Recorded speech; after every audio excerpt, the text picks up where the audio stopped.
오늘 창세기 2장 7절 말씀 보는 것으로 시작하겠습니다. 창세기 2장 7절입니다. 여호와 하나님이 땅의 흙으로 사람을 지으시고 생기를 그 코에 불어넣으시니 사람이 생명이 되니라. 하나님이 흙으로 사람을 지으셨습니다. 그리고 하나님이 생기를 그 코에 불어넣으시니까 사람이 생명체가 되었다는 말씀입니다. 하나님이 사람을 지으셨다는 것은 사람의 생명은 전적으로 하나님 손에 달려있다, 그런 뜻입니다. 그리고 이제 하나님은 사람을 위해서 에덴 동산을 만드셨습니다. 에덴 동산이란 개념은 성경에만 있는 것은 아닙니다. 에덴 동산이라는 것은 나무가 울창하고 또 물이 풍부하고 마치 오아시스를 연상시키는 장소로서 사람이 살기에 가장 적합한 장소라고 생각하는 것입니다. 그래서 어느 시대 어느 민족에게나 이 에덴 동산과 같은 낙원에 대한 동경이 다 있었습니다. 바빌론이라는 나라에도 유사한 낙원 개념이 있었고, 거기에서는 늙고 병들고 죽음이 없는 곳이고 폭력이 없는 곳으로 그렇게 묘사되어 있습니다. 그런데 창세기 2장에 보면 이제 에덴에서 강 하나가 흘러나와서 그 동산을 적신 다음에 네 줄기로 갈라진다, 이런 말씀이 있습니다. 이것은 에덴이 어디에 있는가 하는 지리적 위치를 설명하고자 하는 것은 결코 아닙니다. 제가 이제 자주 말씀드리지만 성경을 문자적으로 해석하는 것은 참으로 위험한 일입니다. 그래서 이제 사람들은 에덴 동산이 어디에 있었는지 궁금해하고 또 노아의 방주가 어디에 있었는지를 찾으려고 합니다. 많은 사람들은 어떻게 생각하는가 하면 당시에 티그리스 강과 유프라테스 강 유역이 매우 기름진 곳이었습니다. 4대 문명이 발생했던 곳이었습니다. 그래서 아마도 에덴 동산이 그곳에 있었을 것이다, 이렇게 생각하고 주장하기도 합니다. 그러나 그것은 참으로 어리석은 생각이기도 하고 의미 없는 행동이기도 합니다. 에덴 동산이 어디에 있었는가 하는 것은 별로 우리에게 중요한 문제는 아닙니다.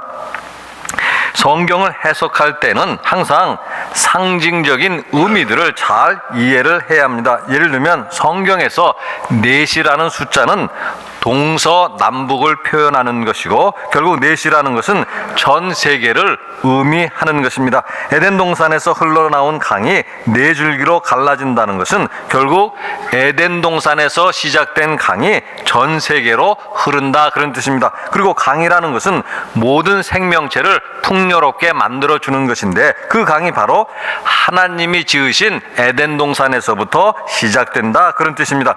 이제 창세기 2장 9절에 보시면은요, 여호와 하나님이 그 땅에서 보기에 아름답고 먹기에 좋은 나무가 나게 하시니 동산 가운데는 생명나무와 선악을 알게 하는 나무도 있더라. 하나님이 지으신 에덴 동산에는 생명나무가 있었고 선악을 알게 하는 나무가 있었다라는 말씀입니다. 생명나무라는 것은 불멸성을 상징하는 것으로서 다른 민족의 신화에도 등장하는 나무입니다. 그런데 중요한 문제는 선악을 알게 하는 나무이고 그것은 성경에만 독특하게 기록되어 있는 그런 나무입니다. 이제 17절 말씀 보시면은요, 선악을 알게 하는 나무의 열매는 먹지 말라. 내가 먹는 날에는 반드시 죽으리라 하시니라. 하나님께서 에덴 동산을 지으시고 난 다음에 사람들에게 명령을 하셨습니다. 동산에 있는 모든 나무의 열매는 먹어도 좋다. 내가 먹고 싶은 대로 먹어라. 그러나 선악을 알게 하는 나무의 열매만은 먹지 말라, 이렇게 명령을 하신 것입니다. 다른 나무의 열매는 먹는 것이 허용되었는데 오직 선악을 알게 하는 나무의 열매는 먹는 것이 허용되지 않았다, 그런 뜻입니다. 금방 이해하기 힘든 그런 말씀입니다. 그래서 어떤 사람들은 이런 질문을 이 말씀을 가지고 합니다. 하나님이 선악을 알게 하는 나무의 열매를 먹지 말라고 하셨는데 결국 사람들이 먹었고 에덴 동산에서 쫓겨났다라는 것입니다. 왜 하나님께서는 선악을 알게 하는 나무를 에덴 동산에 두셔서 사람들로 하여금 죄를 짓게 하셨는가? 만약 선악을 알게 하는 나무만 없었다면 사람들이 죄를 짓는 일도 없었을 것이 아닌가? 이렇게 생각을 하는 것입니다. 사람이 죄를 짓게 된 것이 어떻게 생각하면 하나님의 탓이 아니냐? 이렇게 말할 수도 있다, 그런 이야기입니다. 정말 이해하기 쉽지 않은 성경 가운데 하나입니다. 그러면 하나님이 선악을 알게 하는 나무의 열매를 먹지 말라고 하신 것은 무슨 뜻인가 하는 것입니다. 대부분의 학자들은 이렇게 해석을 하고 있습니다. 사람이 하나님을 신뢰해야만 하고 사람이 자신의 한계를 인식하고 살아야만 한다는 하나님의 뜻으로 해석을 하고 있습니다. 사람의 자유에는 제한이 있는 것이고 사람의 능력에도 제한이 있는 것이고, 그래서 사람은 근본 하나님과는 다른 존재라는 것을 말씀한다, 그런 뜻입니다. 창세기 3장 5절 보시면은요, 너희가 그것을 먹는 날에는 너희 눈이 밝아져 하나님과 같이 되어 선악을 알 줄 하나님이 아심이니라. 사람에게는 하나님과 같이 되려는 그런 욕망이 있고, 그 욕망은 어디에서부터 오는가 하면 교만에서 온다. 성경은 그렇게 말씀을 하고 있습니다. 그래서 성경은 사람의 교만이 결국 죄의 근본이다, 이렇게 말씀을 하는 것입니다. 잠언 18장 12절 보시면은요, 사람의 마음의 교만은 멸망의 선봉이요 겸손은 존귀의 길잡이니라. 그러므로 선과 악을 알게 하는 나무의 열매를 먹지 말라는 것은 다른 뜻이 아니라 사람들로 하여금 죄를 방지하게끔 하려는 하나님의 뜻이 거기에 있다, 그런 이야기입니다. 그것은 사람을 잘 아시는 하나님께서 사람이 가야 할 삶의 지표를 제시해 준 말씀이다, 그런 뜻입니다. 오늘 우리는 길거리를 가다 보면 길거리에 교통 표지판이 세워진 것을 볼 수가 있습니다. 교통 표지판을 왜 세워두는가 하는 이야기입니다. 운전자나 또는 보행자를 시험하기 위해서 그 교통 표지판을 세워두느냐, 그런 이야기입니다. 또 도로에 보면 간혹 급커브를 예고하는 그런 표지판도 우리가 볼 수가 있습니다. 그것도 운전자를 시험하기 위해서 그 표지판을 거기에다 세워두는가, 그런 이야기입니다. 급커브 예고판을 보는 사람, 운전자라고 한다면 마땅히 시험 드는 일 없어야 될 것이고 속도를 줄여야 되게 될 것이라, 그런 이야기입니다. 그래야만 사고가 나지 아니하고 안전하게 운전할 수 있을 것인데, 만약 그것을 시험하기 위해서 세운 것이라고 생각하고 속도를 줄이지 않는다고 한다면 그 사람의 결과가 어떻게 되겠는가 하는 이야기입니다. 저는 간혹 TV를 그 뉴스 같은 것을 보다가 한국 사람들이야말로 배짱이 대단한 사람들이다, 그렇게 생각하는 것들이 있습니다. 그 가운데 하나가 교통사고 소식을 들을 때입니다. 어떤 소식인가 하면은요, 만취 상태에서 운전했다, 그런 이야기들인데요. 만취 상태라는 것은 그야말로 걷기도 힘든 상태다라는 것을 뜻하는데, 그 상태에서 운전을 했다라는 것이고, 그렇게 운전을 하면 그 결과 돌아올 것은 너무나도 뻔한 일이 아니겠는가 하는 이야기입니다. 선과 악을 알게 하는 나무의 열매를 먹지 말라는 것도 마찬가지다, 그런 이야기입니다. 하나님을 신뢰하고 자신의 한계를 인식하면서 사는 것이 사람의 생명을 살리는 길이라는 것을 하나님께서 말씀을 하는 것입니다.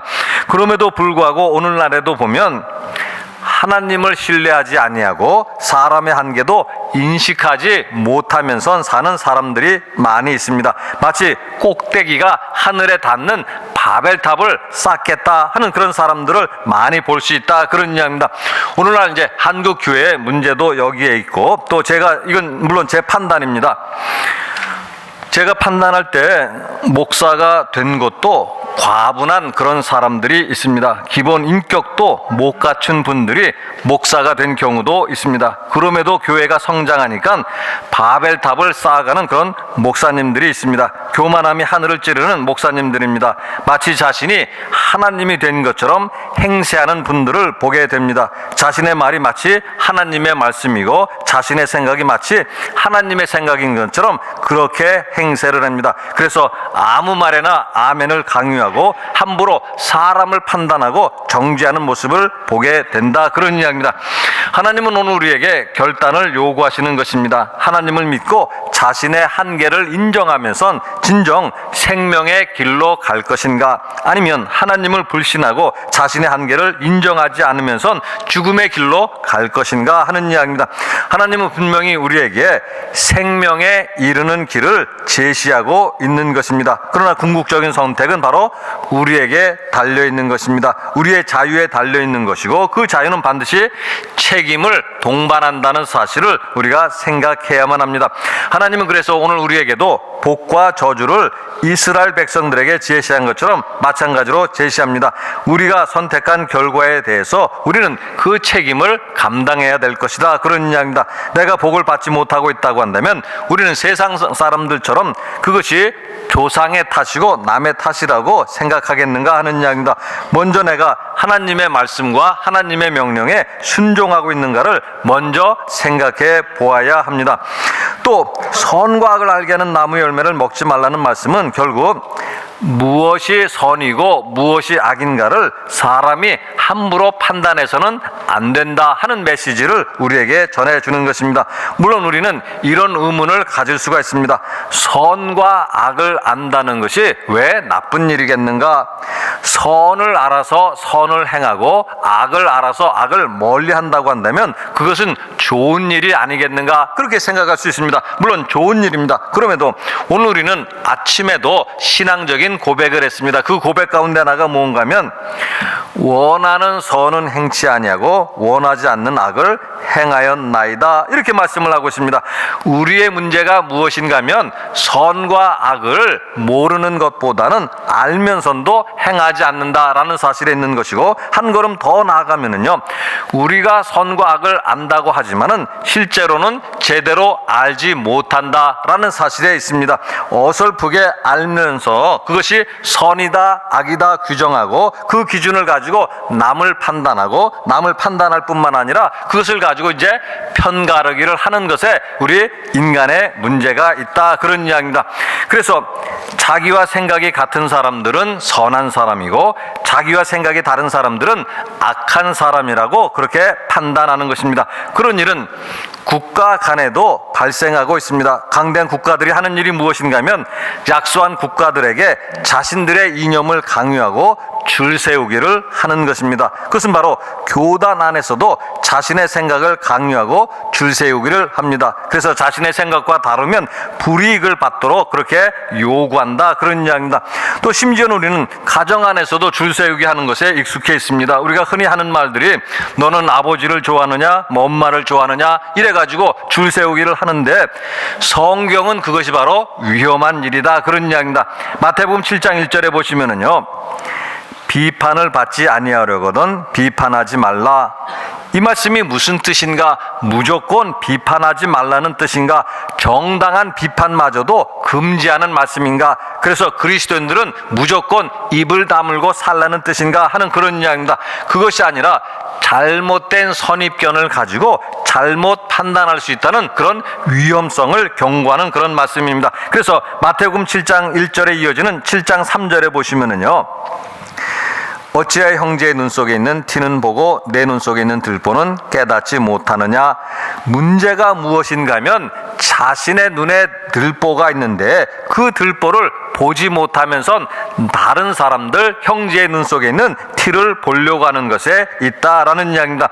우리의 눈에 들보가 있는 한은 사물을 정확하게 판단할 수가 없습니다. 우리가 선과 악을 제대로 모르면서 남을 판단하고 그것을 가지고 내 편을 가른다고 할 때 그것이 얼마나 위험한 결과를 가져올 수 있겠는가 하는 그런 이야기입니다.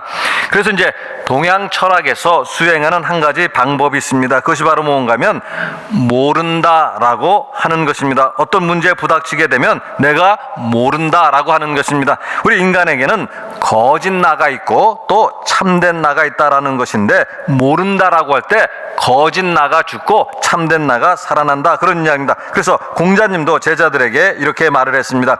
아는 것이 무엇이냐? 아는 것을 안다고 하고 모르는 것을 모른다고 하는 것이 참으로 아는 것이 아니겠는가 하는 이야기입니다.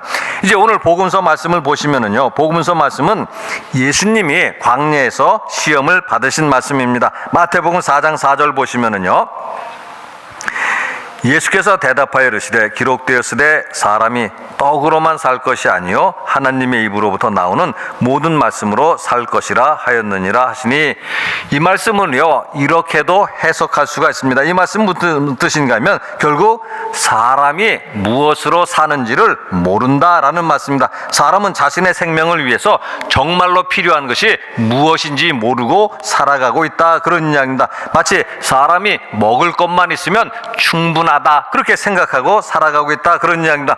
내가 무엇을 안다고 생각하고 남을 판단하는 일은 참으로 위험한 일입니다. 도리어 아무것도 모른다고 생각하는 것이 하나님 보시기에 좋은 일일 수 있을 것이고, 여러분들이 모른다고 생각할 때 하나님은 여러분에게 인생의 양식을 주실 것입니다. 여러분들이 모른다고 생각할 때 하나님은 여러분의 인생을 안전하게 인도하실 것임을 오늘 말씀 우리에게 가르쳐 주시고 있습니다. 같이 기도하시겠습니다.